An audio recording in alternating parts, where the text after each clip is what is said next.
Greater Good Radio. Connect, learn, heal, and grow. My parents divorced when I was 5.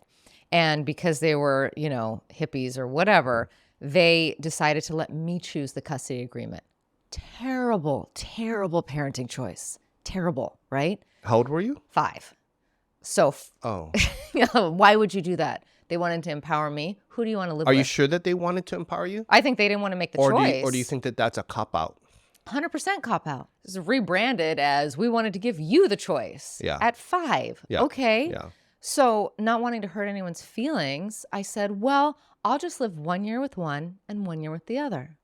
So up until middle school was 2 years constant, and then high school was with my dad. But from then on, I switched schools every year.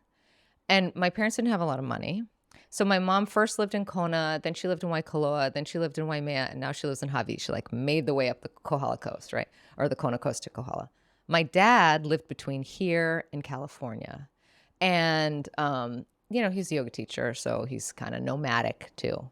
So every year was a new school. Every year is a new set of people. Every year is having to be like, hi, I'm Yunji. I have a really hard name, and this is my background, and here's where I'm from, and I have parents, and they're divorced. And so my mom was somewhat of a constant. Like, I was going to the same school, going back to the same elementary school, and then I stayed in the same middle school, and then I moved to the mainland for high school. And even at high school, she was like, well, you'll just go up there for 1 year and see.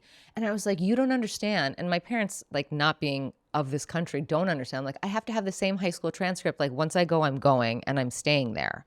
Right. And I didn't want to go at the time because you're in middle school. You don't want to go to high school somewhere else. You want to stay with your friends.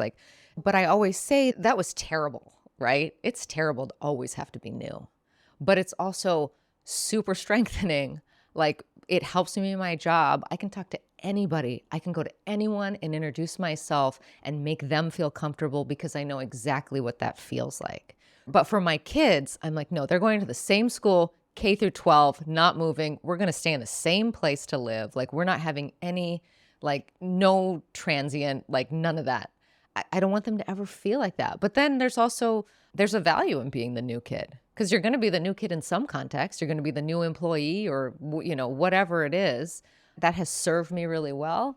But that one was really hard. I don't recommend it. Don't give your kids that choice. If you resonate with Greater Good Radio, please join our community at www.greatergoodradio.com, where you can get access to exclusive content and offerings. Hope to see you soon.